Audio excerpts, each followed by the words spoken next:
Welcome, ladies and gentlemen, to the Split 3 Drivers Lounge. Big turn up tonight, but we'll get straight into this race. So on pole, we've got sitting Chris Blanchard. Blanchy doing a great job to get himself on pole with a 128.8. And alongside him, we have Dave Garbutt from Hypersonic Racing, Matty McMillan from WK&P, and third, Ed Cullen. One of the great qualifying performances from Ed. Great to see him there sitting in fourth. Luke Burt sitting in fifth from Old Mates and Sons. Andrew Galley from WK&P. Big Simon Farrington in seventh. Eighth, we've got Mark Dyle from Taipan Esports. Ninth is David Galley. And 10th is Gary Buckland. 11th is Michael Hayes. 12th is Darren Waldron with the great qualifying performance from Darren.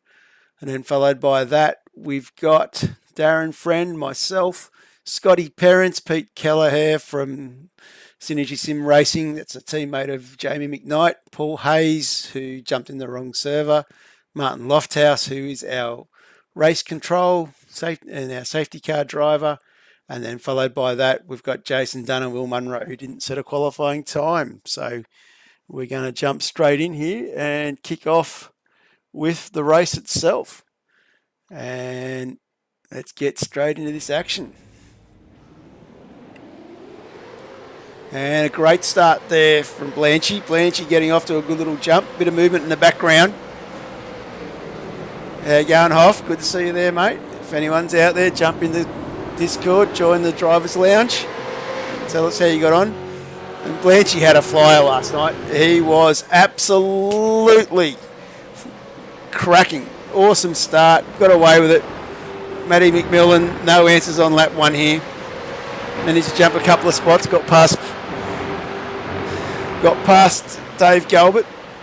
Lucas Burt sitting up in the fourth spot, which is a fantastic effort from Luke. And then followed by that, we've got Ed Cullen, Simon Farrington, Mark Dyle, Andrew Galley, Dave Galley, Gary Buckland, Hazy, Darren Friend, Waldron, Perrins, Munro, Kelleher, and I gave up a few spots and dropped back, and it's got Dunny sitting behind me.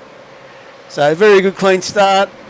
Wasn't too much going on last night. Split 3 boys, clean set of heels. Only 18 boys out on track. So numbers are down a bit this week, which is a little bit disappointing. So it'll be good to see. And joining me in the lounge, we've got Blanchy, the man himself, running away with it. And the Hoff. How are you, boys? Good, John. Yourself? Yeah, not too bad. Yeah, feeling like I should be driving in reverse. I get better results.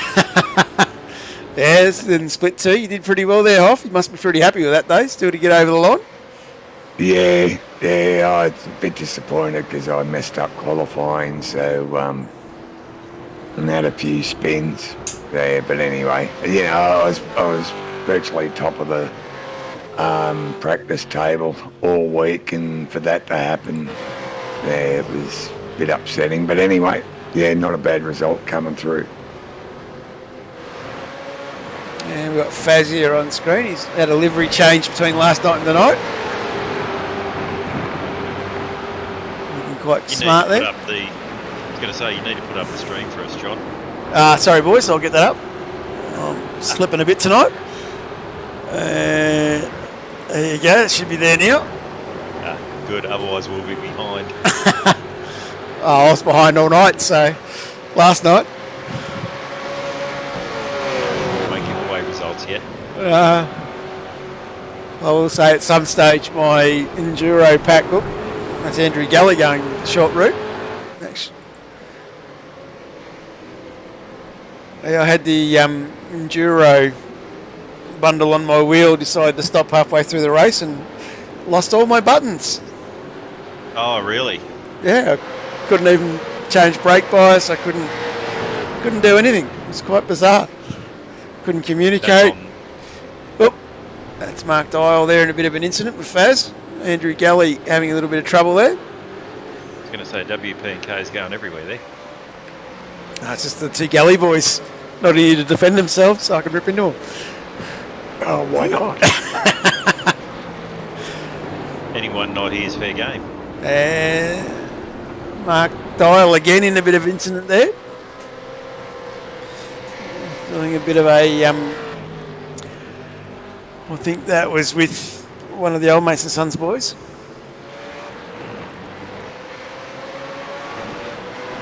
There is Mark Dial. I think that was Gary Buckland. He had a bit of a run in.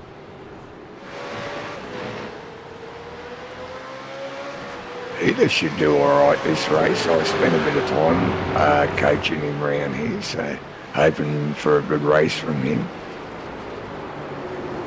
Yeah, a few of the Pecky's boys did really well. Well, Blanchy did really well. And as you can see from me being already second and a half out in front.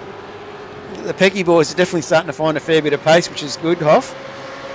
Yeah, it's all that coaching. I'm giving them. I think I'm going to have to share it around a bit.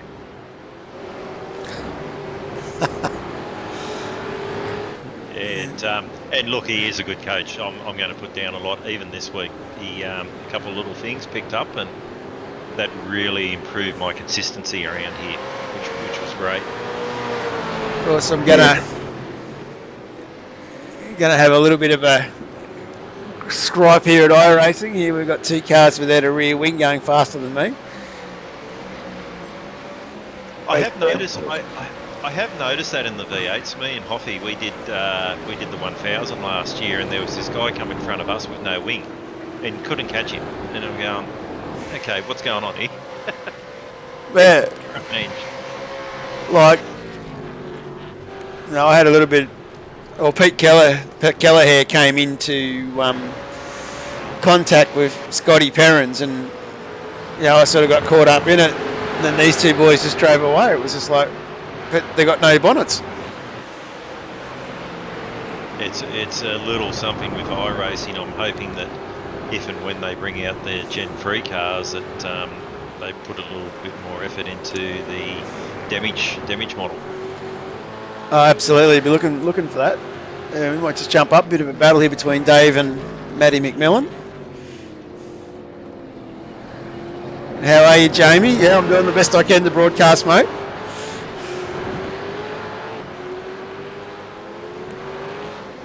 Sending you messages, is he? Yeah. Jamie's definitely fighting the keyboard tonight.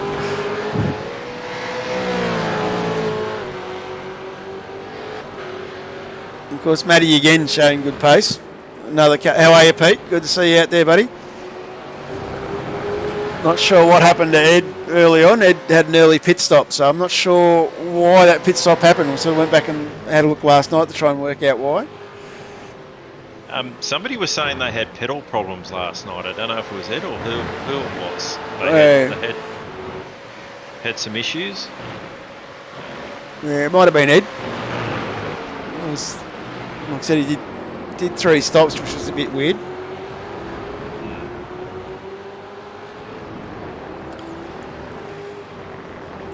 How did the otherwise with the pit stops last night? I suppose a bit hard. Dave's on here now by the looks of it.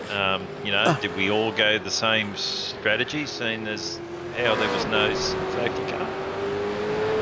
Oh, look, we got it. I don't know. My second stop, I didn't have any choice because I didn't have any access to my black box because of my wheel. But yep. So I think I ended up putting in 10 litres too much. But apart from that, the rest of the strategy went to plan of just splitting it up. So I'm not sure about you, Dave. How did you find it? Look, mine wasn't a problem. My problem was when I ended up because I started the race without the fast repair on. When Diley had that little mishap and all that, I forgot all about it because the car. I thought, I've got damage for sure. Then I forgot about it because the car still handled well. So I didn't worry about it. I've gone into the pits, and then all of a sudden it's told me I've got 12 seconds of additional repairs, and I've gone. And by the time I put it on the jacks, I couldn't override it. So that's where Andrew and I lost a lot of time because we were both tied up in the same accident. But otherwise, as for fuel, not a problem. Like, I think I finished with about 3 litres left in the car, so... Yep. So, yeah, no, I'd say the fuel was fine. Yeah, I split it. I was sort of to go even. It was safety cars, push it out as much as could. It was more the tyre life. Tyre life around lap 12 to 13, they'd start to light up more. Yeah, On each. and that was our strategy, was just try and split the fuel load to get the best out of the tyres. And I'm not sure how many of you boys here in your first stop put a full tank in. I think there was a few boys out there that did that, which I thought was quite surprising. Right. Yeah, I think some. I was going to say, I think some people are doing it to try and weigh the back of the car down more. Yeah, so I found that, like I did a run during practice, and I found that worse. I don't know what it was. I think when I came out after the second stop, what I did find is I pushed too hard too early, and I lost the front tyres within probably 10 laps. Once I was actually having to pull that extra gear just to get the nose to settle, and things like that. So in that last stint for me, it was just hang on and hope to Christ I could stay with someone. Because, the first stint, chasing Hazy in that, the car was absolutely brilliant. But I didn't go out and push it that hard straight away. Yeah, and makes a difference looking after the tyres early. What you say there, even though it's a sim, it does reward you.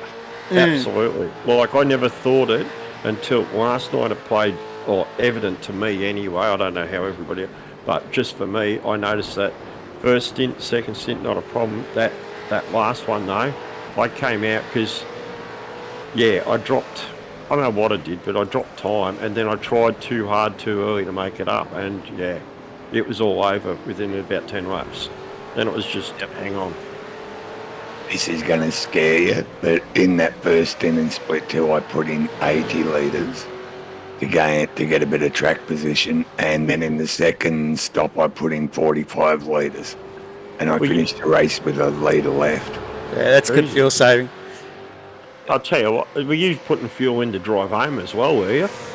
In reverse, I had enough fuel to put it in reverse and finish.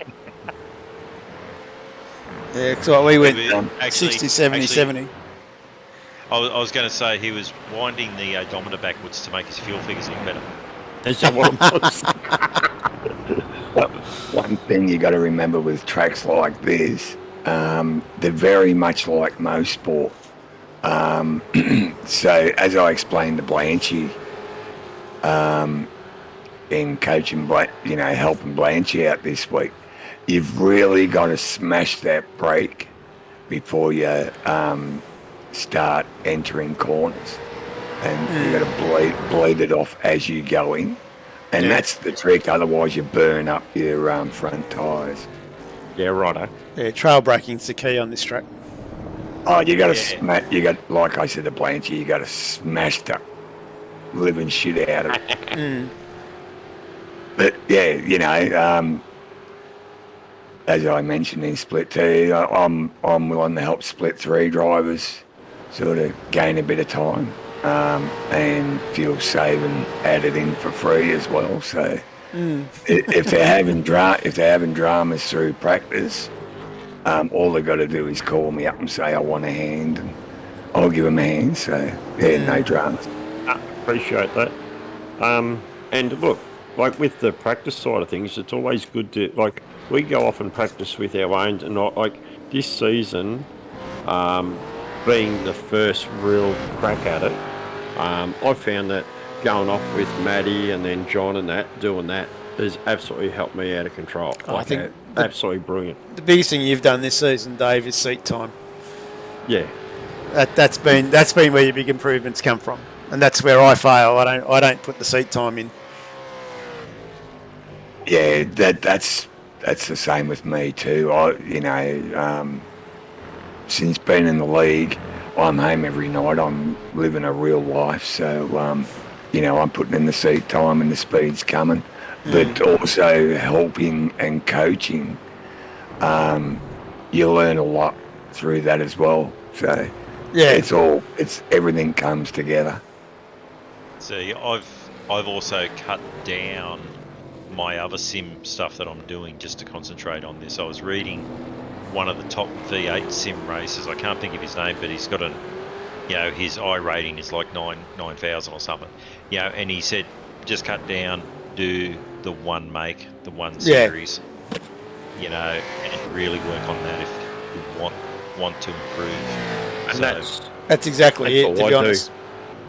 I only do this series, and that's all I do. I'm not interested in anything. I shouldn't say not interested. Look, home is still probably dirt. I still love the dirt racing, but I'm just concentrating on this. Yeah, because the series is so competitive as well. Absolutely. And this is, and this is the thing. If you want to get those couple of positions, you've got to put in that time to do it. Yeah. It doesn't happen by fluke. The thing with as you were saying, circuit racing. If you're going to drive the V8, that's it. If you drive something else, it throws you out. And different types of racing like dirt. I love dirt and I love NASCAR. And they're the only able things I do. But when it comes to circuit, it's only V8. Otherwise, it messes me up and it takes me hours to get, back on time.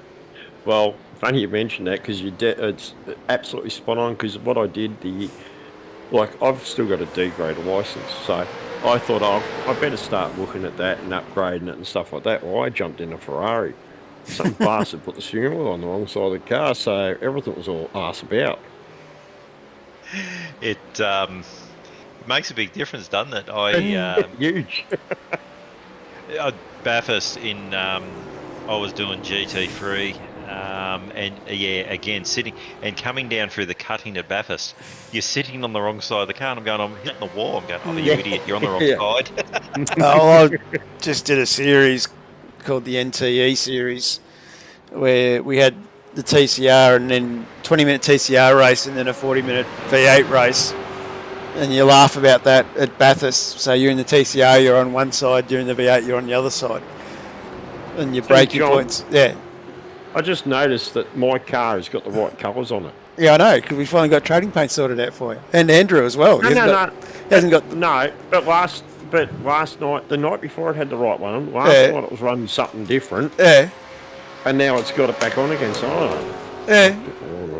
No, Andrew's got the right one. It's not the retro paint. Yeah, Andrew's got the right one on too. Yeah, it's just got to do with trading paints and when people have loaded in and loaded out.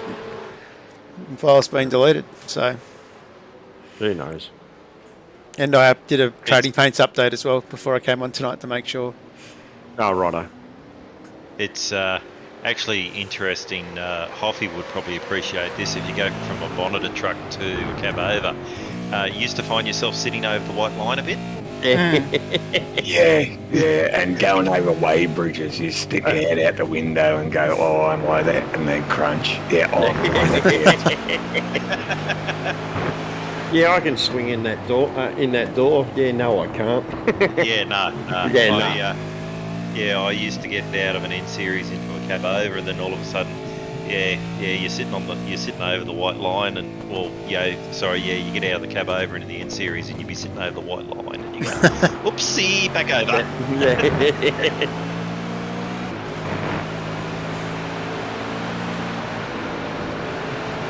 My wife still gets up me now after many years in the cab over. I come to a give way sign, I shove the nose of the car out the front in the intersection. Oh, you got real problems. Got to say, Hazy's done well. Hazy's up 6 spots.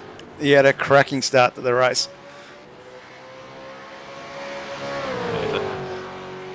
That is, yes. Yeah, but look at the late break move there.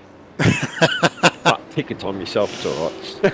Yeah. You were just trying to put a buffer between you and the bloke behind you. Absolutely. But then I think I stuffed it up going down into the under the bridge there. And let him back again, so it doesn't matter. I think I let them both back.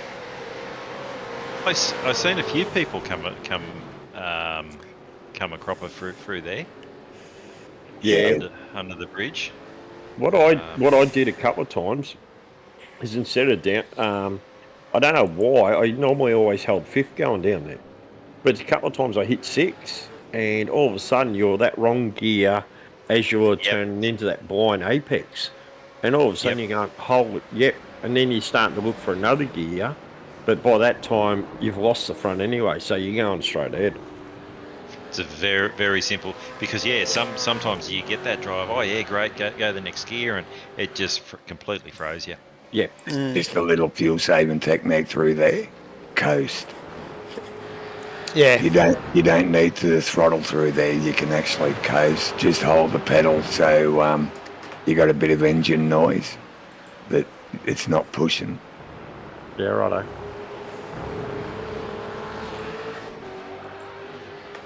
You still do quick lap times because you're not braking as hard on entry. It's actually flowing, so your speed's maintained. Oh, here's Cough's Hoaching, split 3. He's going to make a business out of it soon. I was going to say. But she's pretty clean last night. I think I only heard one call out to race control. Yeah, that was Andrew. Yeah. Yeah, that was... And that was Scotty that, Scotty just had a bit of a brain fart, I think, at that stage. Like, nothing against Scotty. It was just, he tried getting out of the way, and of course he stood on the throttle, like we all do, and then shifted a gear, and the thing snapped left straight in front of Andrew. Like, so it was nothing that Scotty had done wrong. It was just, he was trying to get out of the way in a hurry, and it just snapped hard left on him. Yeah. Just one of those things. Yep, absolutely. Absolutely. If you're watching the broadcast, guys, feel free to come on, jump into the driver's lounge, say good day. If you're following a friend or a supporter, let us know you're following, and we'll let you know how they're getting on. And of course, don't forget to hit the subscribe and the likes button. Oh, there we go. Liked. Somebody likes your hockey, is that what you're saying? No, oh, geez, I tell you what, I wish my brain worked as quick as I can drive a V8. Of course, we've clicked over 100 likes now, so I've got the shortened channel name, which is nice. That's good. It's all coming out in 1080p, I hope.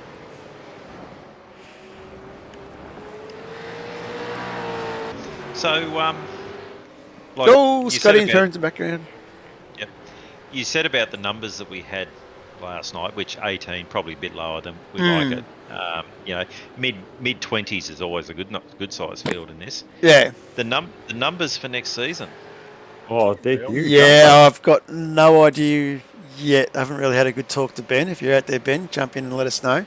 I think this is what my thoughts is. What's probably going to happen is I would probably say split 1 and split 2, or split 1 in particular, will be the maximum number of drivers for the smallest number allowed on the circuits listed. So it'll be that -1. Followed by that, then I think split 2, because I think we're talking nearly 120 drivers now. So split 2 I think will probably be the same, and split 3 will be what's left, which will still be... nearly 3 full split. Yeah. I was going to say, that's still 40 cars a split, though. Yeah. Yeah, that's 40, and Yeah. pretty Well, cool. Dave Baldock, Well, if you're out 20 there more- listening... 20 more than us, so... I was going to say, you want to go split 4, and we just put 30 on a track. Well, Dave Baldock, if he's out there listening, tonight he confessed to me that he'll be split 3 next season. So heaven help us with Baldock back in here. Well, you're going to rig it, is No. it? How are you, Pete? Oh, G'day. So Chris will be into split. Well, depends on if it goes 4, he'll be still in split 3, and I'll be in split 4. Otherwise, he'll be in split 2. Well, you're the one that mentioned about 4 splits, so I know. Oh, look, it's could you imagine Ben trying to control 4 splits? yeah, nah. and that's something you got to be careful of. Sometimes something can become so big you lose control of it. That's exactly right. You know, it's Yeah.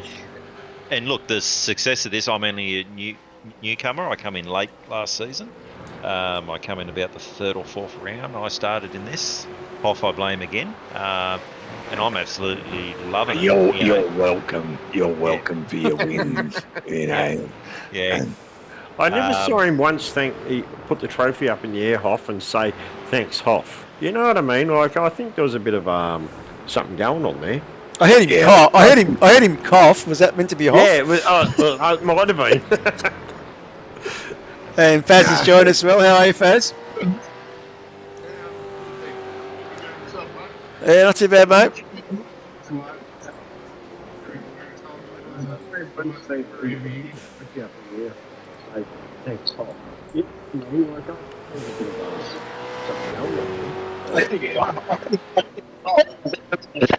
A little bit, getting a bit of feedback there.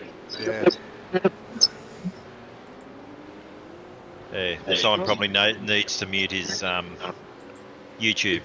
Yeah, watch for one, listen to the other. So, another question to you, Chris, really, or anybody. Yep. So, how's people's feelings with like the iRacing scenario? Like they're talking about introducing rain and stuff like that. I'm just looking at the glowing red disc there on the rear. Yep. Or a car that loses a boot or a rear spoiler that can still lap as quick as a fully complete car, like a full car without any damage, compared to a car that loses a door mirror or punches the headlight out, and it's got no speed. Like, wouldn't they be better off fixing that type of stuff first? I think so. I think they would be. It's a strange anomaly because they've got so many cars across so many different classes and so many racetracks. It's going to be interesting to see how well they can implement rain. I've done a couple of leagues now in ACC and they've got a fairly good rain and weather model in that. But they've got a fairly limited car and track base that they can do that and they can get it work well. And since the latest update 1.8, their rain model is actually brilliant. We did a wet weather race at Paul Ricard, and following a car in front of you was 95% driving by feel and 5% drive by vision. It was a surreal experience. So when it's done right, it's really good. But I'd be interested to see, because of that large variety that iRacing have, how well they can do it. So the question is, Blanchy, with that. Yep. When it's raining and it's wet, you know the speed to go, right? You know the speed you have to travel at. Yep. And when it's dry, you know which speed. It's that in between when the track's drying out. Hell yeah. Yeah. That is the thing that is really going to test people out. It's not whether it's wet or dry. It's that it. What'd you do, Johnny? I mean, Stream dropped out. The stream just dropped out. yeah, okay. I'm just trying to sort it fast out. I'll get the screen back up. Sorry, boys. That's all right. With that,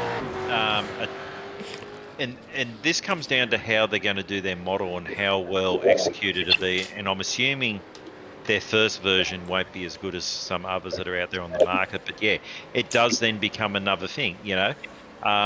We've had the races. How long do you stay out on the dries? The changing track temp, you're changing tyre temps.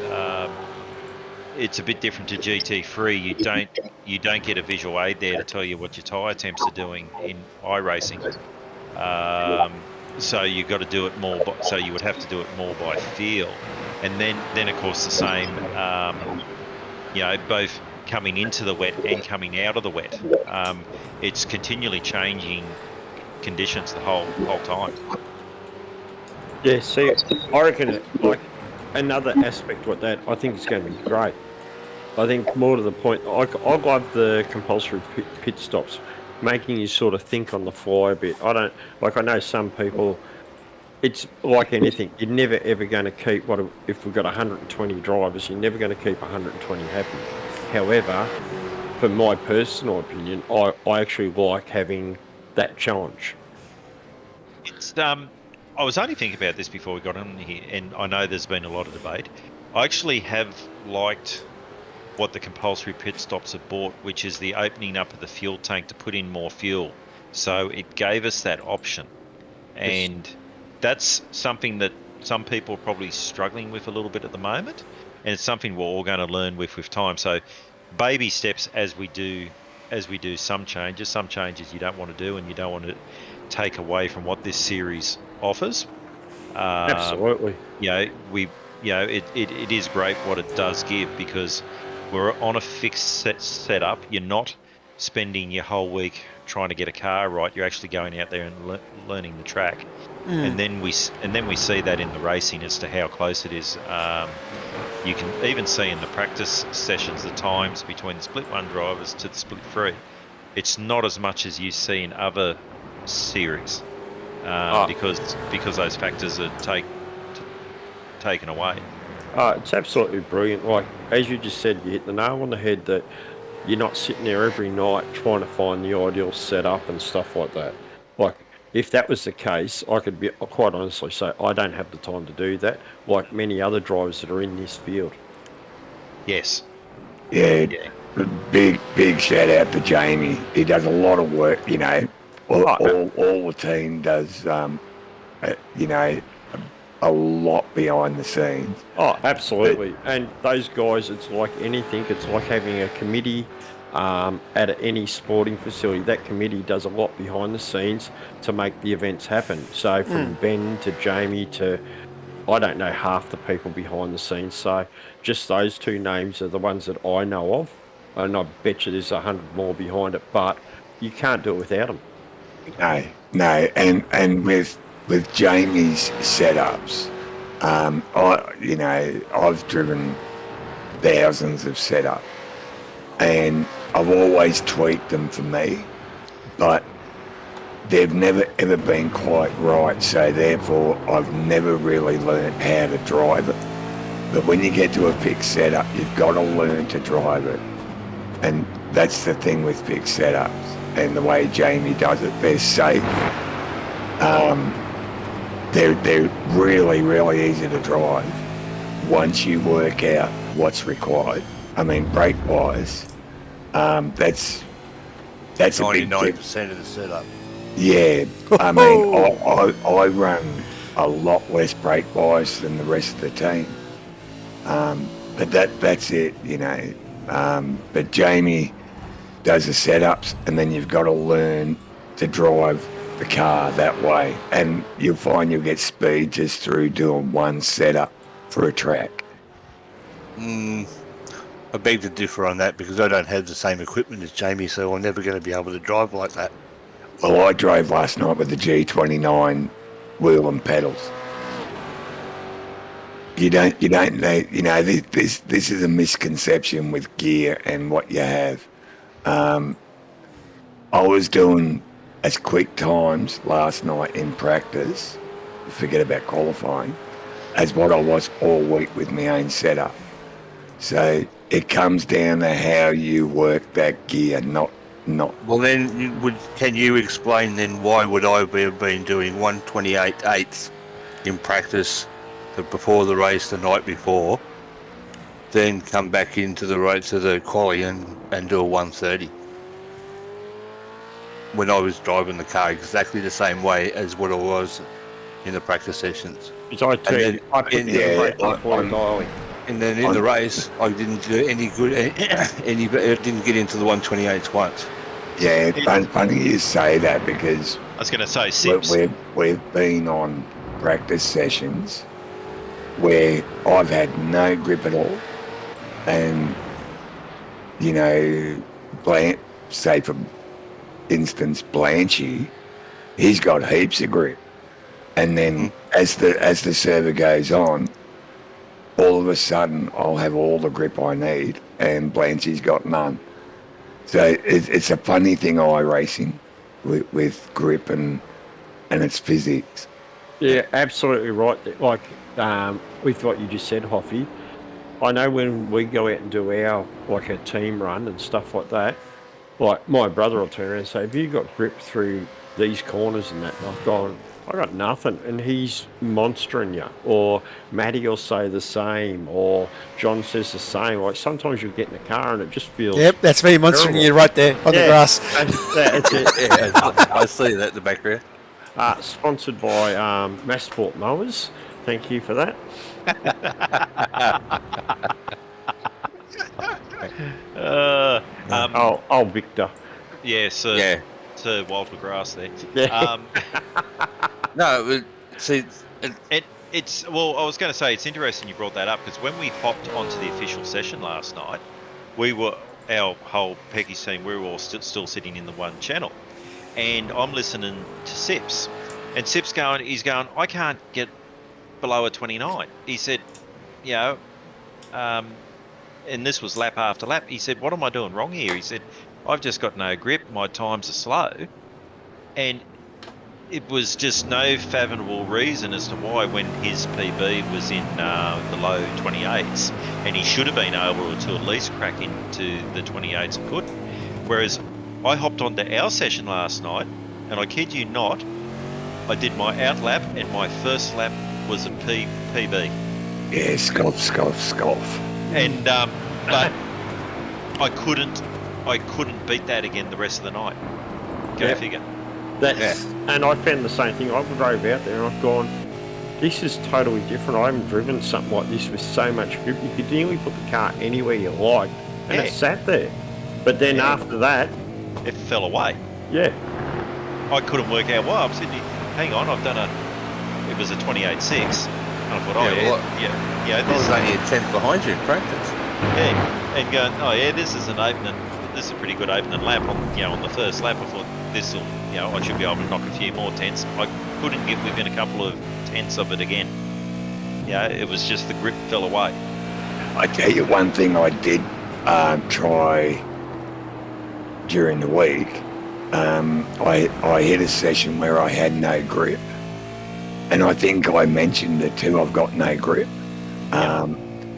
So what I did was I reloaded the setup, and all of a sudden I had grip. So I see people, we do it, disconnect and reconnect, hoping for something different. But twice now I've reloaded the setup, and it's come good. So maybe there's something in that. Maybe. Yeah, or maybe I need to pull their finger out and start mixing up the track conditions a bit better too, because I do think they vary from practice session to practice session, and even from practice session to quali. Well, I mean, you're dealing with programming. Program's never perfect, so I know what you're saying. A lot of people go through it, but I think in the end, you just got to try and work with what you got. I mean, I actually found time through having a loose car like that on this track. And I thought, and when I had grip, I did exactly the same thing as what I did with no grip, and I was up. So sometimes like that, you just got to try and find something a little different. Yeah, absolutely. Yeah. Just a quick one while I'm still on Faz here with his little bit of technical difficulties earlier. He wanted me to give a big shout out to Haggis Pinballs that are sponsoring him now, and they've done this livery for him. So, yep, that's why it looks a bit different than what it was last night. He's got a sponsor on board, so good stuff, Faz. I didn't download the Trading Paints up because the Trading Paints has been playing games with me. So, all I could see was that ugly old one that you had there, Faz. It was terrible. It was the worst one I'd ever seen. Oh, shake and bake. Just reminded me. I had to put that out there because I've been to say it to you the last 3 weeks. And just a reminder too, Faz, that you're supposed to be running the Quantum tint banner on top too. So I'd probably get that done next week because I know Ben's going to start looking at that shortly to start penalising people. Yeah, that's true. I was going to say, what's this sponsorship stuff? I'll have to put a "this space for rent" sign on my car. That's called the Hoff. Hey, what? Yeah, okay, put my name up there. Yeah, no, not a drama. But yeah, you'll be paying for it. Yeah. I don't come cheap. Well, the quick younglings in our team have managed to drag in a name for us as well. So you would probably notice we've got Super Cheap on the cars now. Oh, that's Yeah. me. Did see that? When I one stage there when I was around one of these galley boys that I had to battle with last night. Yeah, so a big shout out to Josh and Super Cheap. Very I think pleased with that one. someone said they put a handbrake on me last night. I think someone might have pulled a plug on my wheel and just before quali. That was called the Super Cheap Deflator.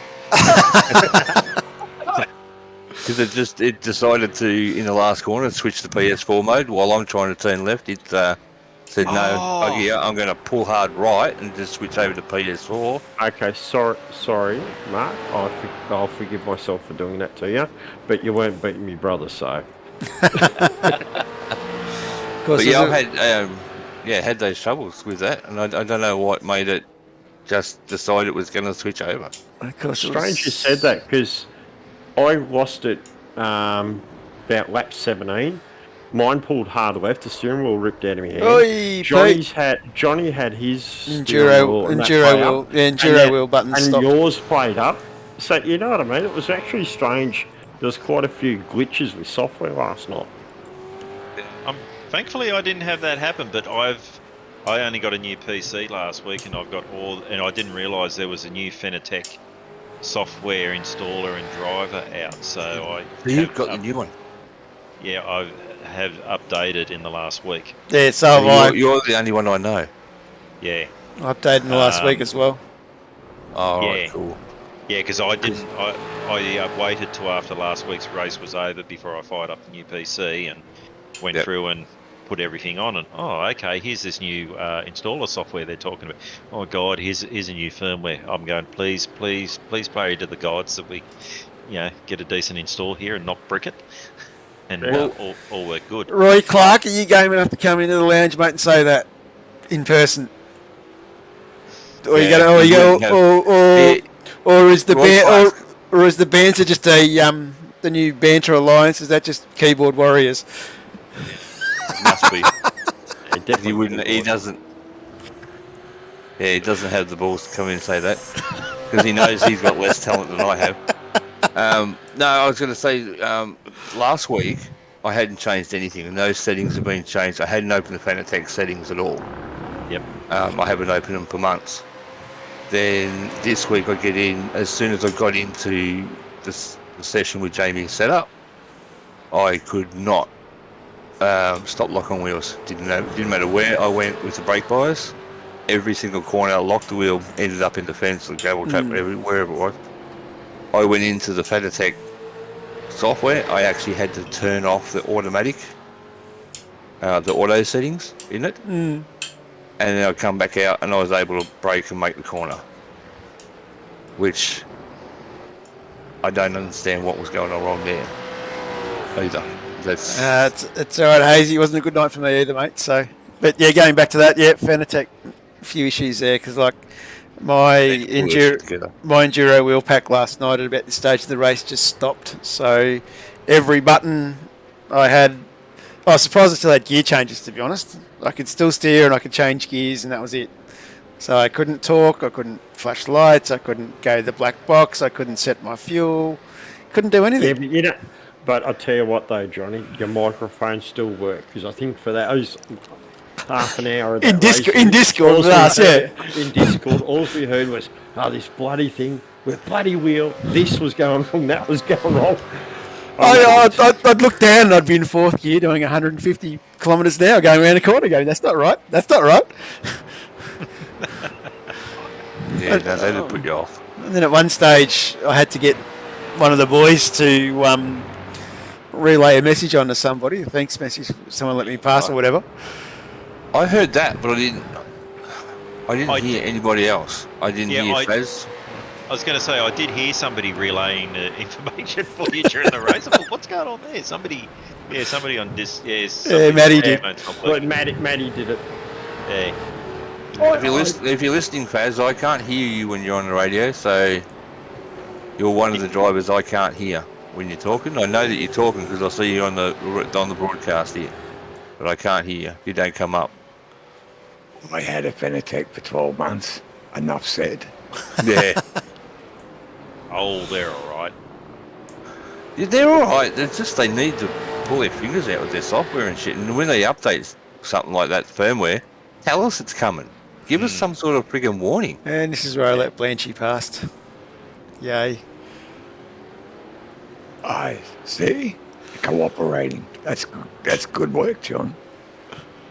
You know, that was so you could get Super Cheap back on the screen again. Love your work, Dave.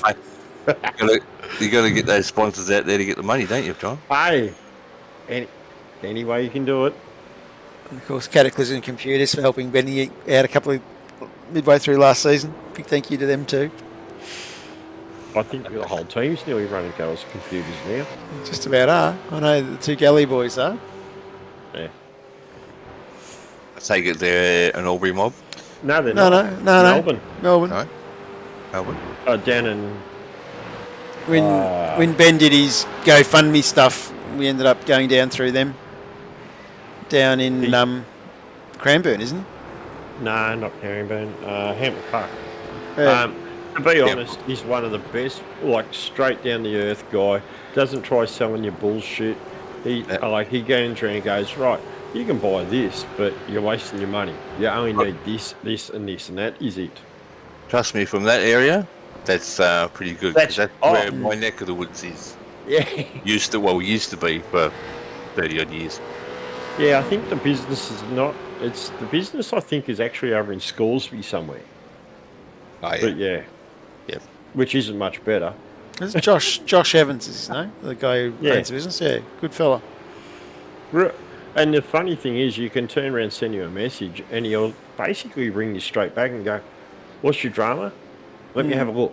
And he'll fix it there on the spot if there's any dramas. Which, touch wood, I haven't had any. Well, Benny did the GoFundMe. I think he got onto him on the Thursday. I had the computer here in Albury on the Monday, I think. Yep.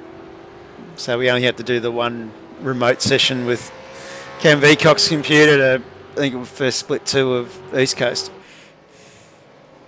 So a big thank you out to everyone who did jump in and chip into that GoFundMe that Ben ran last year. Very much appreciated. So Blanchy's going to start up his own GoFundMe page now. Yeah, to get rid of the fan tracking. So he can pay for Hoff. Yeah, I'll tell you what. Second mortgage on the house. Get a new sim. Wheel, pedals, computer. Sorry, Blanchy. Of course, speaking of that, we've got later this year, we've got Ben Anthony coming in to Vets. Yep. And another fellow that put a big post up, the team boss of 9.5 Sim Sport, put a big post up this week as he was leaving Real Sim Racing Australia. He was leaving their series to focus on the Pro Series and focus on Scops. And he also mentioned that he's about to focus on Vets the season after next. So Sean McNamara, he's going to keep the Split 1 boys honest. Didn't anyone tell Ben because of the large numbers now we're going to have to put the age up to 45? It's only when you get back into diapers. And I also been told a couple of the boys from Fishy Motorsport too are knocking on the door of the Vets age as well. So we're going to see some real quick guys start to come into Vets soon. Right, there goes me Split 1. Sebastian Tixia has put his application in. So if anyone knows who he is. Ooh. Scops driver. Scops driver from Singapore, isn't he? Out of memory. So. I'm not sure which team he's racing with, but I have seen his name quite a few times. I'll have to find that one out. Let's go back to that conversation we were talking about 4 splits. yeah. Okay, I'm going back to 5. Is that Is that 4 splits with hotter tracks? Oh no, let's not go there. I was saving that one for when things went quiet. I haven't even cooked the popcorn for that one. You won't need to. It's too hot. I see. Roy just put up. He said that he heard it was 50. The age was going up to. Yeah, I could probably handle that in about 13 months. We could go with that. 60 for Pete. Yep. And Dad. Yay! Back in split one. Well, maybe we need to make a split for the 40s to 50s and then 50s to 60s. Oh, there you go. I reckon. 60s to 70s. That's Yep. Yeah, there won't be too many though. There'd be about all 3. You make a podium each week. Absolutely. So yeah, it's probably going to be something. Just I know we're laughing about it at the moment, but it's probably something we're going to need to think about. I think in the coming few years is, do we go to what we call an open, a 40s and open, and then do we look at then potentially going to a 50s split, and depending on how many we get, a 60s split. They already they already do that now in go-kart racing and stuff like that. They've actually done that to cater for that type of stuff because they were finding that, like, for example, in the Pro Tour and stuff like that, we were jumping out of karts and stuff like that, and they started their masters, what they call their masters, at 35, like 32. Then it went to 35, then it went 40, now it's at 50. So, you know what I mean? Like, it's something that's will be looked at for sure. Oh, it has to be. Keep it as vets for 40 and masters for 50, and Yeah. Oh, it's definitely something that needs to be looked at, I think, down the track. if it keeps going the way it's going. Yeah. Absolutely. Meanwhile, the more people that join vets, the divorce rate for 50-year-olds just rises. I don't know. more time to race then. Exactly. Exactly. There's some pretty serious iRacing names though starting to shape up around the edges of it all, which is quite interesting to see. Yeah, there will be a few. So what's the draw card then, John? Format, you think? I think for me personally, looking around, and because with WK&P we've got sort of Blake in the Pro Series and doing Scops, and a couple of other guys doing Scops and East Coast and a few other things. And I think what the draw card for vets really is just the camaraderie. Like, we all race hard, we all show each other a fair bit of bloody respect in most splits, and we're all able to laugh at each other at the end of it. I suppose the fixed setups, too, sort of take. Yeah, I do. Serious. Yeah, Absolutely. Yeah, Totally agree with that. Yeah, that takes a lot of the time out of it, and I think the fact that we've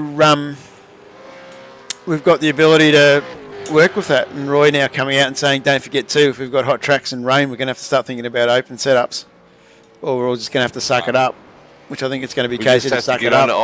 Suck it up. Just get on the iRacing, send 100 emails every day to the guy who runs iRacing, and fill up his inbox day after day, and tell him we need to change this done. Otherwise, he's just lost a free plug for his iRacing format 3 nights in a row.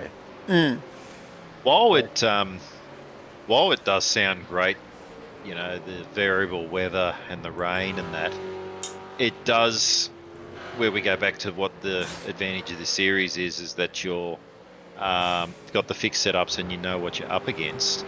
When you start to go to that, it comes with its own drawbacks in the fact that all of a sudden you're one person sitting on the grid and this variable weather's being thrown at you, and you go, that's why all these professionals have race teams sort this out and you drive, and you're trying to sort this out where it's drive, and that's where I have seen in some leagues in the other sim, they get carried away with trying to do too much variability.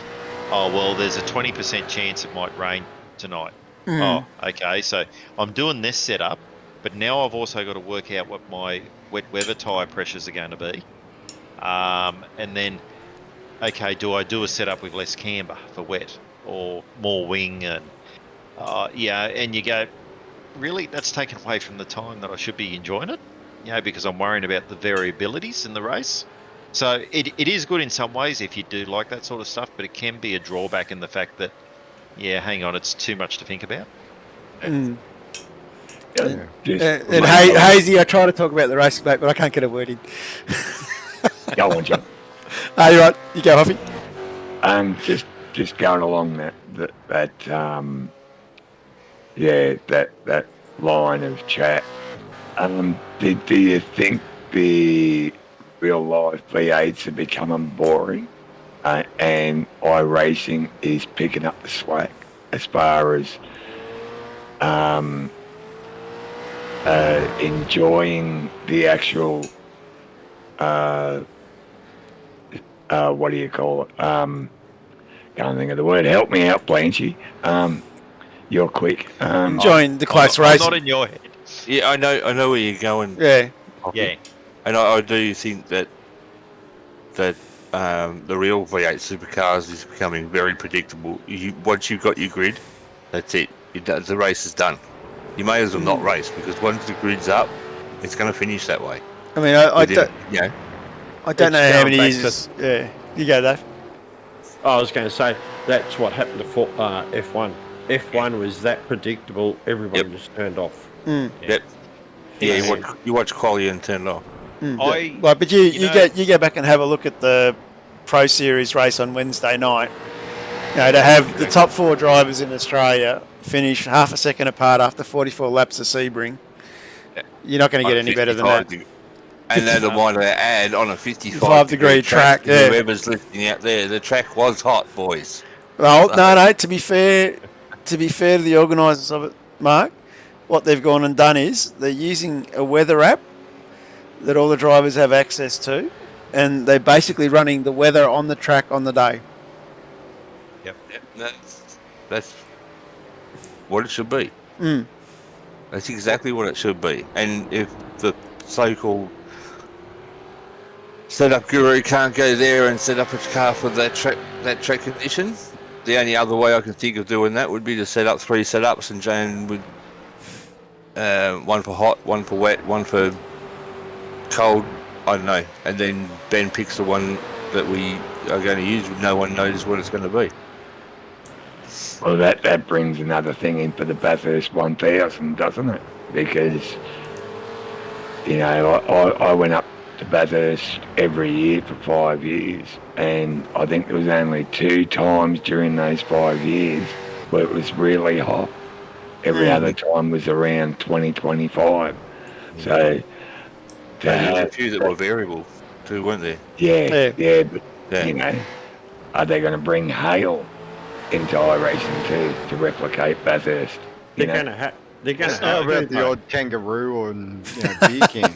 But let's go back to Sandown. We're going to have to do that at Sandown, because otherwise, if you don't get the 4 seasons, you're not in Melbourne. You're not in Melbourne. So, fuck, like, hello. Going back to the original question about the real life V8s, you know, the last time I really enjoyed watching the V8s was Scotty in the Volvo. Yeah. Because it was something different. Same as Erebus running the AMG. Mercedes. Yep, as well. And I remember I was at Adelaide in 2013 when the Nissans, the Erebus debuted back then, and the Erebus had a howl like an F1 car. It was it just sounded totally different. So did the Volvo. The Volvo was the best sequential changing engine I've ever heard. Yeah, that going down Melbourne, down at the GP, that was brilliant. Absolutely. And you know, I really think if V8s want to keep the series alive, even with Gen 3 coming, they're going to have to find that that third and fourth manufacturer at least to come into the series, and it's not looking good for them, unfortunately. Well, there may be 1 or 2 sniffing around, hopefully. I really do hope, fingers crossed, because that's what they really need to bring the series alive again. You know, because it does need that variability there of multiple brands on there. Yeah. I think the Gen 3s are going to be interesting because of the different configurations in both cars, the different engines. Yeah, but it's still only two manufacturers. You know, it's Yeah, but this country's run on 2 manufacturers for how long? Since Yeah. 1940, what? 8? It used to, not now. yeah, it used to. Yep. And, Never and got see, nothing. and see, this is where GT racing is becoming more and more popular in the world, because they've got the cars out there. They're getting out there. There is that variability. You know, when the 12-hour started, okay, it's still not up there to the Bathurst 1000 standards, but there are more and more people showing interest in the 12-hour each year. You know, so they're gaining ground here. What's that? I don't subscribe to it. I don't watch it because it's cars that we can't afford to buy. Because last week's Split 1 race winner, Stephen Vargas, joined us. How are you, Vargas? Flavey, how you doing? Good, mate. He's awake and not pissed. Yeah. I'm half pissed. Only half. Yeah, I've been taking it easy so I could just, stay up for the race tonight. Nice to have you in here, mate. Oh, thank you. Did you get Scotty's cards all running nice and sweet with his monitors? It's been deafened ever since, so... Okay. No, maybe tomorrow we'll have a chat. Yeah. Good to see that he's getting some improvements done on his car, on his computer and stuff like that. So. Took me a little while to catch him last night. And then he just, he binned it in the end. That's why, I got around him. But Yeah, he's driving a lot better. He's really I was starting to gonna notice say, a big difference in Scotty. Absolutely. Yeah, Like, if then like, that's due to the hop again, credibility isn't it? Yeah, he's been with me quite a bit lately. He's just working on keeping it safe, and driving within himself, not sort of pushing it. So yeah, a bit of improvement. Still a little way to go, but I'm happy taking him aside for an hour and helping him out. He's getting there. Lucas Burt was worrying me last night. He was hanging on for the first, half a stint, and I'm like, bloody hell, like Lucas is challenging. Well, he was P4 there for a while. He's come up. That first stint, that was it. Like, he was well in there. Yeah, he was flying. I'm like, oh god, I haven't practiced anywhere near enough. Lucas has come along in leaps and bounds. It's brilliant to see. He P4 now. he did that at Road Atlanta too. He come out of nowhere. I think it was Lucas. He caught up to me there at Road Atlanta, and but I think he burns up his tyres doing it because then he fell away. I think I remember him doing it twice there. Sort of he's gaining, then all of a sudden it falls away again. Is that him we just seen in the grass? No, that was Darren. That was Darren. Okay. Yeah. It's hard to tell. Lucas was quick in practice too. He was right up there. Yeah. How have I made it up to fourth player? And just a big ask to everybody too. If you do, particularly the newer guys, if you do get the situation where you've had enough and stuff, don't just, like if you have an accident and you can't get out of it, don't just quit. Call for the tow. There was an opportunity there. I'm not going to name names or anything, but there was an opportunity there last night where we could have had a safety car, but the person towed straight away and left the server. Yeah, you don't learn anything by doing that. Yeah. And you lose points by not finishing 75% of the race. So. Yeah, and you're affecting the outcome of the race as Well, well. about There where was, the wheel locked up tightly. yeah, but it was also, took away the prospect of a safety car, which could have potentially changed the outcome of this race for a lot of these boys. I was quite glad there was no safety car. I thought you would be, Bleachy. I hate it when the last couple of rounds I've hated when that safety car all goes out. Well, it got me last week with the new fuel strategy and stuff. I went into panic mode and ended up double fueling the car. It's again, that's another learning thing. Having a stream deck. If you, some people go button boxes. I've set up a stream deck with most of the controls, the iRacing black boxes, set up on screens on the stream deck, and then I've now set up preset fuel amounts for each race. So, like yesterday afternoon, I worked out what fuels I would be wanting. So I'd have one button set up, and I go, okay, 50 litres, bang. But I'd hit the SDK. SDK was going to put 34 litres in. Then I went into the panic mode and it's like, shit, I'm supposed to have 36. What's wrong? I need 34 plus 36. End up putting 70 litres in. Ouch. Yeah, it's just because I didn't trust SDK and didn't think what the hell I was doing. I just panicked. That's what happened last week. So the last 2 weeks, I've turned crew chief off and haven't even listened to the stupid idiot. And it's one of the best things I've done. Yep. I've set a couple of buttons up just to put 5 in or 5 out, just to make those little adjustments to it. Yeah. Except I learned a lesson last night, mate. When you're saying 9L, that's 9 litres, not 9 9 laps, yeah. So I stopped that up. Just going back to quitting out, you know, I worked out on with 10 to go, I could have just parked it. It wouldn't have made any difference to the result. But, you know, you got to drive it out. Yeah. Yeah. The more people finishing, the better. Yeah. Like, but I'll be honest. You learn something from it, right? I've had plenty of races where I got 1-2 laps down, and you know, in previous couple of seasons, and you learn something from it by figuring out how to get to the end of the damn race. Half of the challenge is keeping your concentration on every single corner. Yeah. For almost 2 hours. It's crazy. Like with last season, for example, that was my initiation and stuff like that.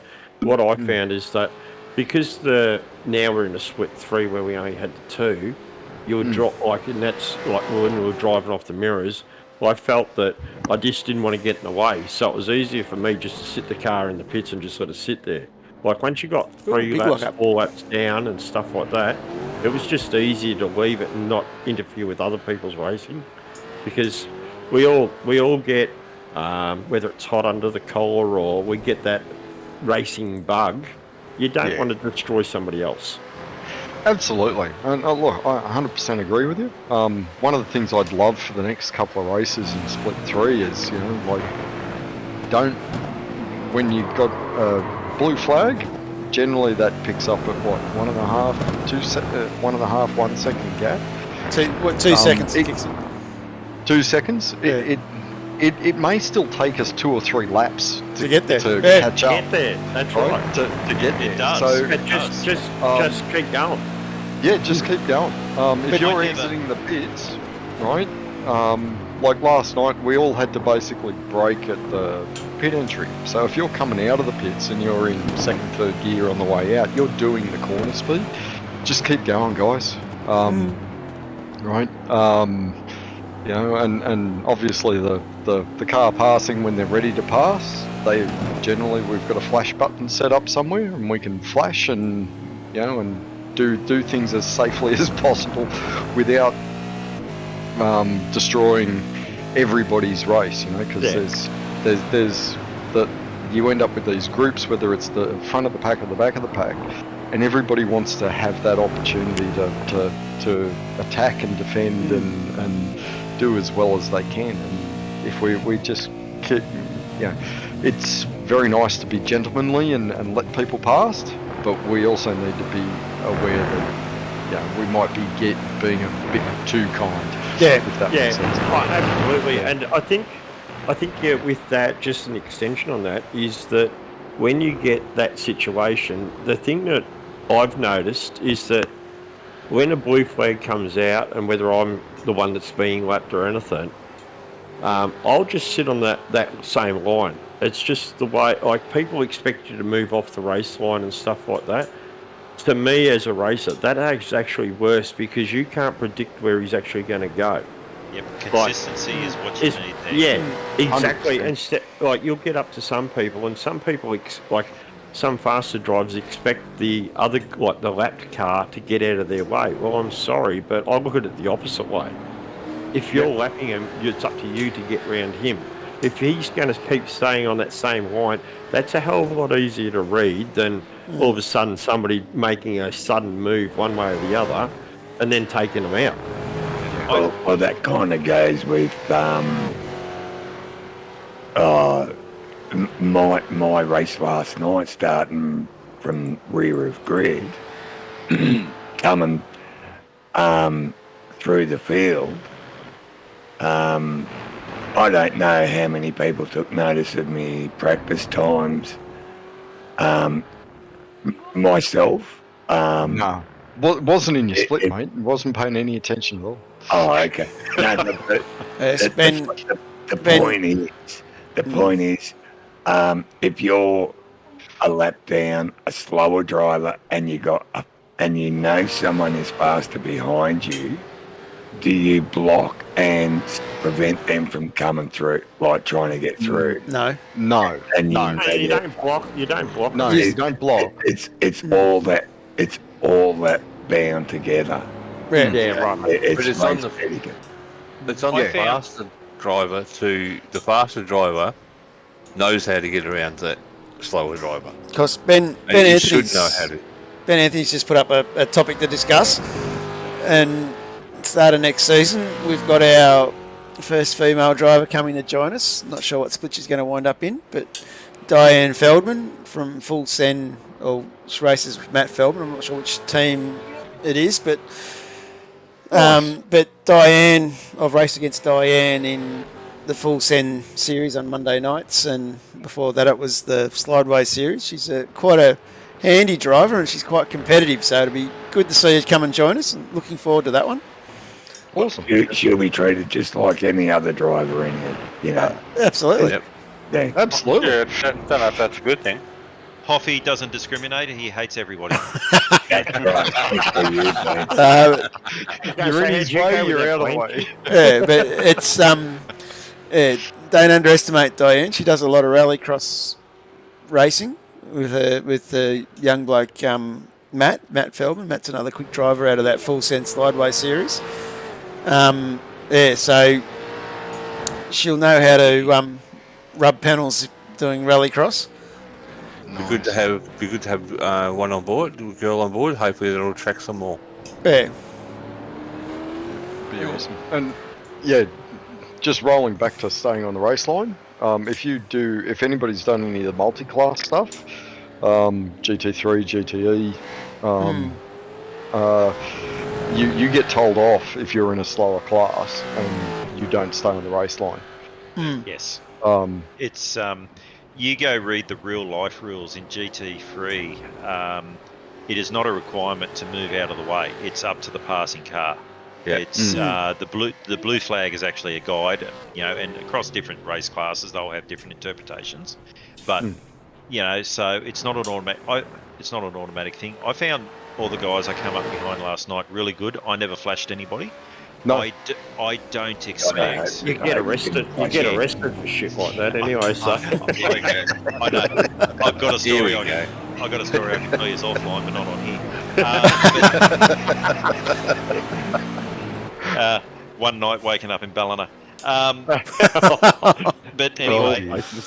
No, that's not the beauty of Ballina, is it? Yeah. Bit like the Pilliga Princess. No, not quite.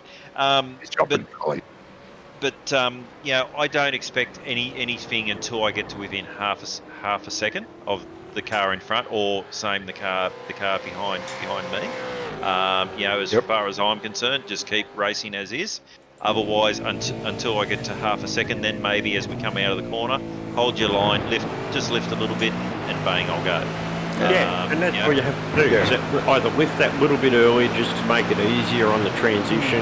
You don't have to make it harder, like Hoffy said about blocking and stuff. But that's what you don't need to do to anybody. Like, you can just lift that, and if you reckon you can get back, cross it, undercut them or something. Like, there's many ways of doing it. Yeah, absolutely. And Roy Clark, you're watching this right now. This is a battle that you should be watching and learning from, between Andrew and myself. It was a very good battle for the end of the race. Something you could learn from, Roy. We'll go to this one instead. I was going to say, let's throw the rod out and see what we hook on that one. Well, it was this from here on in. It was a good battle. It was moved. This was brilliant to watch. Like, I was sitting behind it, watching it all. It was great. What we you were were gapping.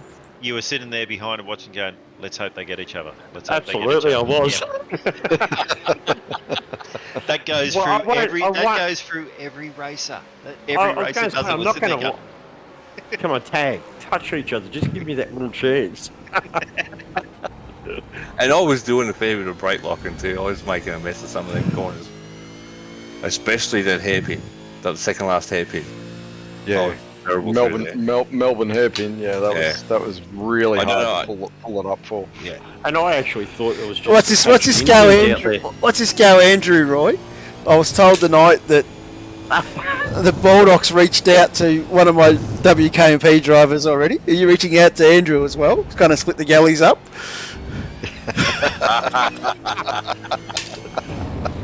Melbourne hairpin was just if you overcommitted there, you were going to fry, and you just you couldn't do it. I think that's what it was. I think I was braking early just so that I could get to that apex and hug that apex around. It might have been slow, and I thought, I know Andrew just a couple of times he just drove around me. But it also down. But in the long term in the race, it was one of the places where you save your tyres. Yes. I treated Melbourne with respect, as in I braked earlier, rolled off the brake, let it roll into the apex a little bit, short shift out, and Yep. yeah, again Hoffy, yeah, okay, he's taking the credit there. Well done, Hoffy. It was amazing to see how many blokes were spinning coming out of there in practice and then also in the race. Yeah, there were a few. Yeah, like it is hard to get the power on down out of that corner. Like Chris, Right, if you roll out towards the outside, it's off camber, and you've got too much throttle on, and round you go. And this corner here too was a bad one. Yeah, one of the biggest things It's a great corner. Paul Vargs can't get a word in here. No, What does the honey frog say? What does the honey frog say? He's gone to sleep. he's got to sleep. Yeah. What does the honey Vargs, frog sorry. say? What does the honey frog say? What? Rub it. Yeah.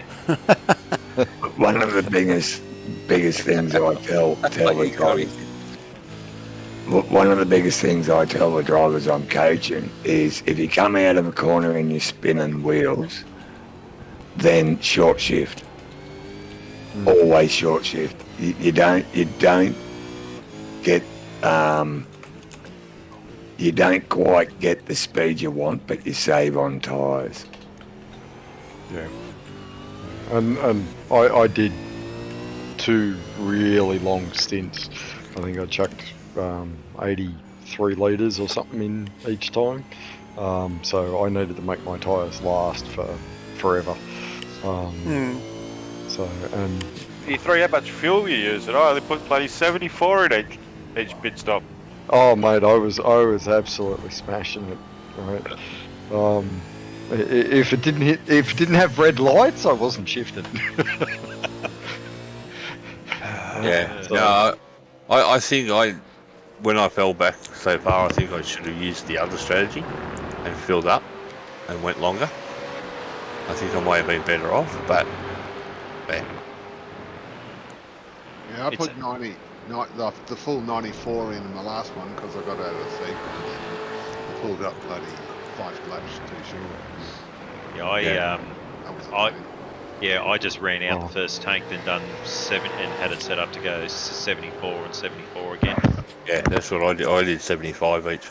But yeah, That was my plan, but I got a stop and go car lurch forward half a metre. when Oh, Ed. Oh, I'm so sorry. The race was finished before I Yeah. even started. So Well, the good thing is This I is where- wasn't asleep on the start on this one. so that's where I was couldn't get out of that corner, and Yeah. Andrew just drives away, drives right around me. That super cheap That's just a went great past. pass. Yeah, I got 4 for the first quarter last night. That was pretty cool. I had 9 in the first 2 laps. go for it. Yeah, well done. Come off and change instead of being half change. That's good. Yeah, Some- had a bit of a race with Hoppy as well. Had a spin in front of him as well. I let the direct drive wheel kick me sideways going through those little bloody poles. Lock up going in there. Yeah, looped in front of Hoppy, so I'm glad I didn't take him I was just hoping here to keep enough pressure on Andrew to get him into a mistake. And I think he did make one because he did catch up a bit. Come on, you got to close that gap and get right on that bumper bar. Yeah, well, I thought just by sticking in the back of his mirrors, he knew that I was there, and he knew that there were a couple of sections he was faster, and there was a couple of sections where I was faster. So I thought, well, this is just going to add a little bit of pressure to him. We'll just keep on the back of him. This was definitely one of those tracks where the corners could suck you in, and you'd go, "Oh yeah, I'm on the money," and but you then get a really slow exit, right? And the trick with this track was getting that quick exit. So you could lose 2/10 on the way into a corner and be a tenth up halfway down the next straightaway by just not overcooking the turn in on the corner. It was very, very interesting track to race. By the end of the stint, I was having to change the second to get through turn one.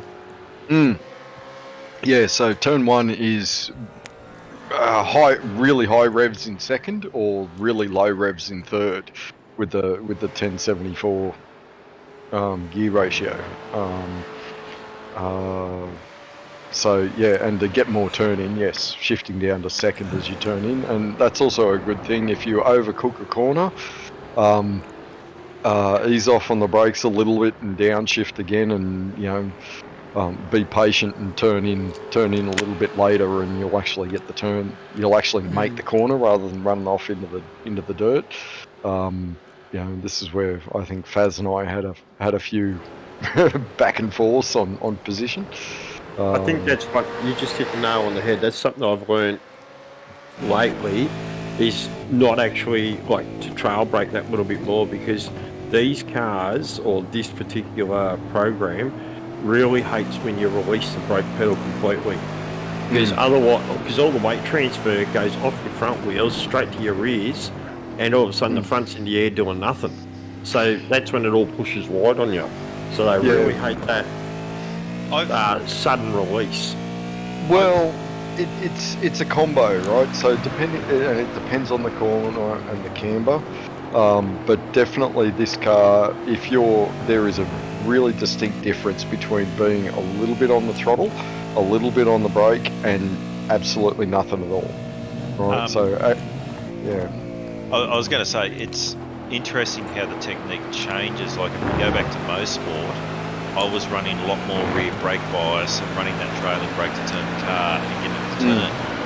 And I probably was still at Road Atlanta and Himmler as well. But in the last couple of weeks, my technique has improved, and I've been able to run the brake bias even what Jamie sets it at, or a couple of times further forward. And I've still got that trail. I've been able to improve my feel through my pedals for the trail braking, and am carrying the trail braking a lot deeper into the corner with effect with the brake bias further forward than what I used to be able to. Which means I'm not, I haven't got as harsh a brake effect on the car, so when I'm releasing, it's not so much of a jump. Yep. I was running a 48 too. It's also your own personal technique, isn't it? Yeah, well, that's what I'm saying. My technique has changed over the last month or so. It's improved. So you're 48.2, I was at 52, and it winded up to 53. Really? Wow. Yep. Yep. Yeah, I was running the 48.4. Yep. So that's what you're saying about technique. There's the perfect example of different ways you brake. Yeah. I didn't change the brake bias at all. Even through the tank, I found I didn't. For this setup on this track, I didn't need to touch the brake bias at all. It was spot on for. Most of Jamie's I never actually do. It's only ever been one or two races where I've ever touched it. Last week I took brake out of it from Jamie's setup. So Yeah. Yeah, so- Whereas last week I went forward. Yeah, see? I actually went back even further for the start of the race. I went back to 47.5. Yeah. and So typically, because you've got a full tank of fuel or a tank of fuel, the brake bias in the setup is for a lower fuel load. So, when we get the setup, so bringing it back further towards the rear is good for a full tank, and then you move it forward, and as you empty the tank, you pretty much end up at what the original setup was, or a little bit further forward, depending on your brake pedals, etc. But You're talking about those yeah. macro brake pedals. No, everybody, come on! Haven't people got a button set up for adjusting the brake bias yet? Come on. Hey, Yeah. hey, But I do need a few macros. Can anyone, you know? Got some for sale? Because I'll buy some. Yeah, I will. Hey. hey, my technique is different from everyone else in Peckers as well. I actually flip the car to begin with to go in the corners, and that's that's how I get that slip in. I run you got all the rear, so I can get that Slide. quick and that slip in, and then I don't have to carry as much brake going in. nice. Mark with the big pressure on you. Yeah, see that. Mm. See, Getting tight. This is close to where. Yeah, it's not far off where you end up getting swiped. Well, there's about 5 laps to go. Yeah, Andrew, this is where, with Scotty. It's coming. Yeah. It's about. Yeah. But that's when I seen that, I knew I was going to gain the spot because I know how long it takes to get back off the grass, and I thought, no, I'm not.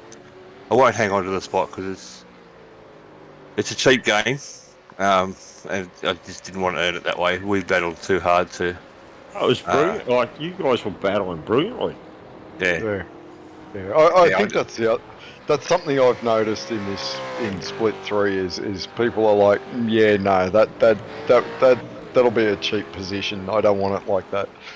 So there's definitely a lot of roll out. I'll wait. I'll let you get back on the track, and then we'll go at it again. Well, Andrew was definitely quicker. Yep. Andrew was quicker. He had his pace on me, and I thought, well, he's worked hard and he's given me a hard time. So yeah, he deserves to take the 5th place, and I'm happy with that. I'm not stressed about it. Yeah. Oh, I did well to come back from 17. So Was You're Dave not getting wrong through on there. Faz? Yeah, Faz, that was bad luck on Faz's behalf. I think his tyres were starting to go, and he'd held it together really, really well, and we'd done a lot of positional change there, and it was, it was like, well, no, I'm taking it, I need the points.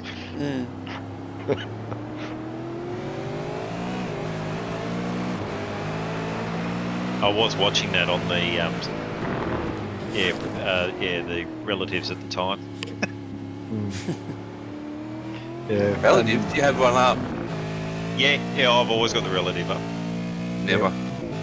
Yep. I've got it just to the left of my screen, and I've got good peripheral vision from playing sport, and I can glance at certain points. Like you only do it at certain points through the track. You just glance and have a quick Yeah, look.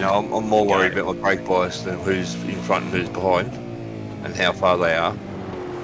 Because once you get it spread out like this, you don't really need to have the relative up, I find. More about keeping my brakes under me, keeping the wheels from burning up. For me, out in front, being running on my own, it was about how to pace myself, and so I had to watch, and then pace. I knew how my pace was going by seeing what my relative was back. Every little thing like that helps. Yeah. Were you struggling with tyres at this point, Chris, or fuel? No. No? Okay. No, I just started to back off the last 5 laps. I knew I had enough gap there, Oh, so okay. I just so that's how you closed up 10 seconds in that last sort of 5 Yeah, or 6 I'm laps. I'm looking at it going, I'm closing too quick. What's going on? Yeah, no, I'd looked after my tyres and everything, and by this stage I'd sort of looked and went, okay, yeah, I can start just taking that extra tenth off. Yeah. Once I got out to 10 seconds, I was pacing myself. Once I got out to that, I was pacing myself, and then I started to work. Then I started to work on tyre wear. Tyre wear became, making sure I wasn't spinning up out of any of the corners. So, if something happened, I had those tyres up my sleeve come later in the race. Yeah. Yeah, and I It's like was listening to bloody Scafey, right? Play his crap. How are you, Mr. McKnight? Yeah. well, there he I is. Mick thought Russian here you too. were taking the leaf out of his book, Jamie. You talk as much crap as Scapey does. Yeah, but Ladies and gentlemen, Sir McKnight. people say Champion. Someone pull the dunny chain there to flush him. they won't put the there. yeah, we need a soundboard. Yeah. Johnny, that's your next job, the soundboard. Yep. There was a lot of when the Hoff was talking, and then you blokes carried on with it, so I thought I'd better intervene here, or the viewers would like to lose it. Great work, Jamie. You know when to show up. You know how hard it is to talk these blokes up by myself. I don't know how you do it, Andrew. Your job, I mean, off you. And I was actually going to start asking you for help off, but after that, no. Blanchy is also very good at it, I've noticed. He's good at self-promotion. Me? Yeah, you could definitely join mine and Hoff's team, mate. You're read in the background there. Blanchy just tells it like it is. No, I like. Right? He doesn't need to bullshit his way to the top. If nobody bloody gives us the accolades, well, we just have to do it ourselves. It's really because I'm very considerate that we've got to do it. Isn't it, Andrew? Yeah. That's right, mate. Hoff, thanks, mate. Not Andrew, Hoff. Sorry, mate. Hoff. And, That's right. It's all about the branding. Go super this cheap. race has been fairly, lethargic at the front. What's going on? We're going to see some action. Big Look out from up Andrew. there. Because the Faz in third is like a red hot gun. Isn't it? Oh, hang on. David's 13 seconds behind Chris. Chris has got this all stitched up. What are you talking about? Oh, yeah. Conservation. He's got a 15-second lead. Yeah, he's not getting any coaching this week, so he's on his own. Lined upwards. He forgot to pay his bill. Yeah, hey, Bill.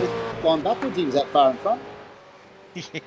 No, I wasn't following Hoff on that. I really Not everyone's do. got the skill to finish in reverse. I really do hate this horrid little Japanese track coming up this week. Kiyama. Yeah, Love it. That's a great track. Yeah. Mate. Exactly Yeah, like it's this great. one, bro. it's Yeah, great, in in an an MX-5. I was going to say the exact same thing in an MX-5. That's about it. You've got to use slip angle around here. You've got to get it. You've got to be confident enough to get a little bit sideways in the rear. Otherwise, it's slow. It'll be slow. You've got to get a bit of drift in the corners to turn fast. I said that, Jamie. I said that before. You got to flick it to get that slip angle. You got to get like 5 to 8 degrees slip angle happening, and then you can just get on the throttle with a little bit of counter steer, and it just moves. Whereas if you try and drive around the corner at Okayama, it's lap time. So in other words, the setup will be crap. No, I've made it real easy this week. Right, so we're gonna have no rears, right? And every corner is just No. smoke as we If you- pile on the throttle. That's Awesome. exactly what's going to happen. It'll make for great viewing. You know, really, I had a test into the setup from last season that I didn't drive last season. You The missed car out. hasn't changed. The track hasn't changed. So I don't see why the setup needs to change. What's that? Hey, now there's actual silence from Jamie McKnight. No, you cut it out. I missed it. The game's changed. The car hasn't changed. The setup hasn't changed. The tracks haven't changed. Yeah, So why but the change the game's setup changed. last season? Like The it out. game's changed. Tom, the tyres have changed. The physics Yeah. of the tyres. Yeah. And fuel too. And weight distribution. So you need to study up harder, Mark. That's why you're not doing the setups. Well, I'm proved that I can build a road land setup better than you. Everyone liked Did it. you see I So used that this time? I didn't have to build it, so of course I liked it. I just use that setup and put a 1000 ratio on it. It's fucking tops.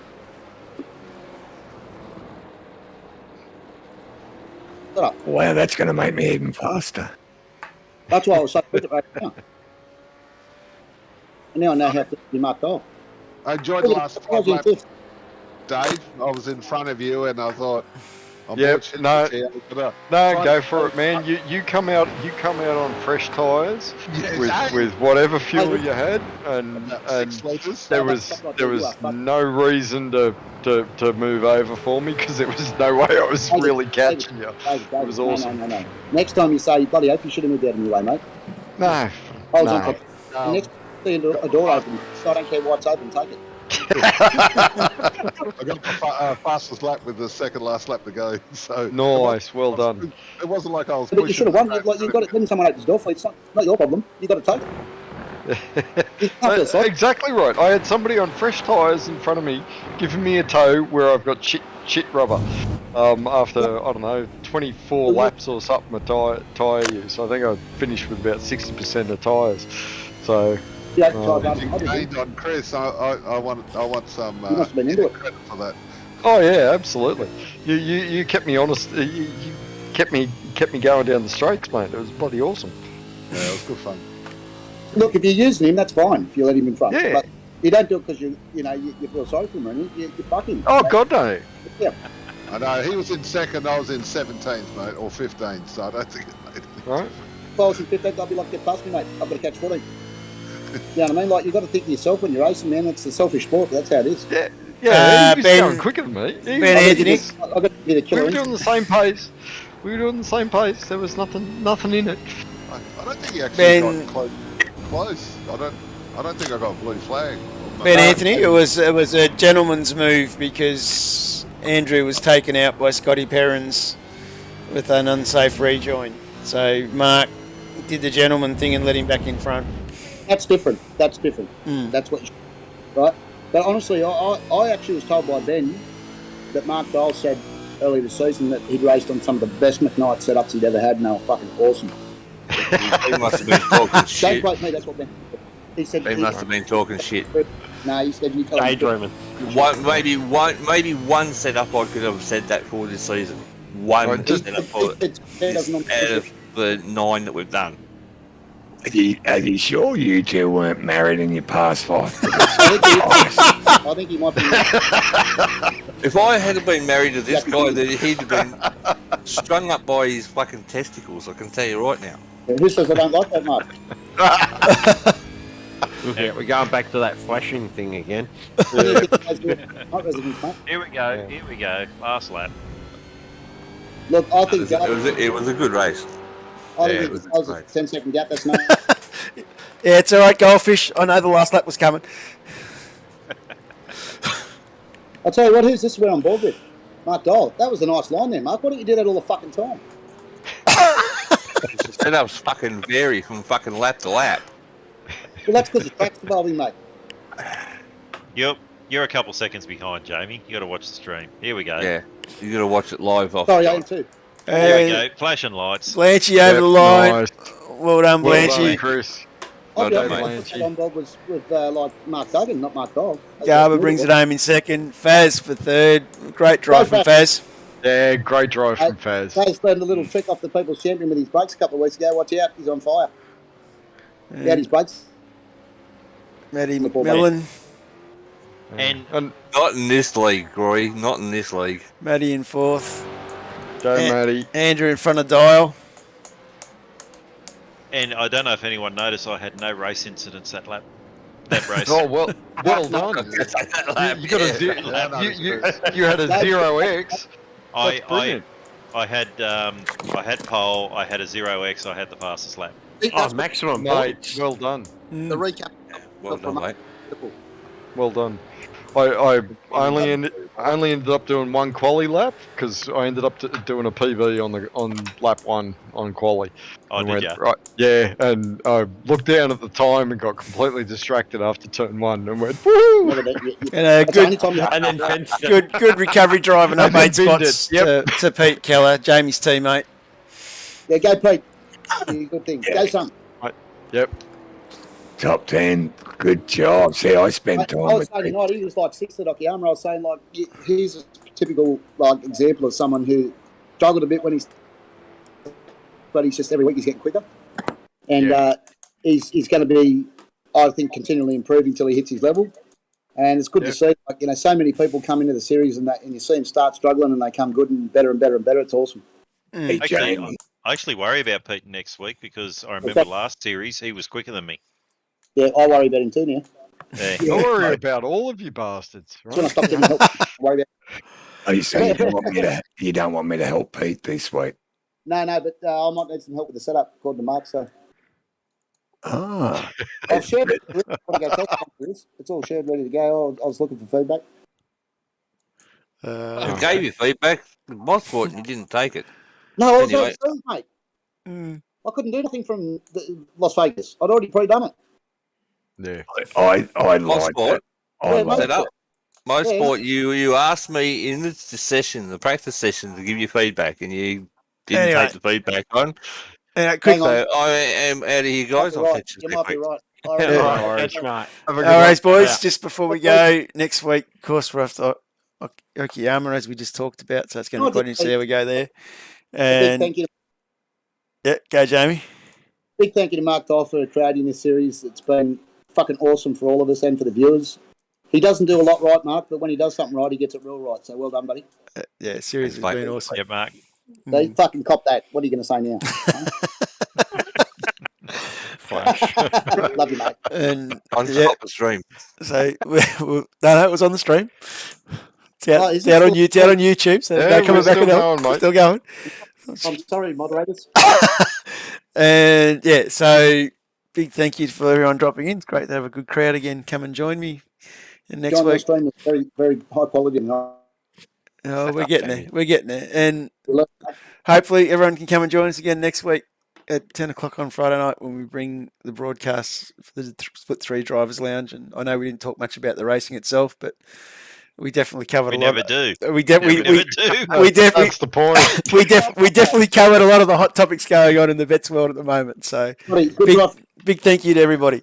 Chilling it. There was a lot of secrets. John, thank you for There was a broadcasting, lot mate. And A lot we'll of secrets said. Oh, Andrew Galley. see everyone next week. So All right. I And was going to say we're going to start calling this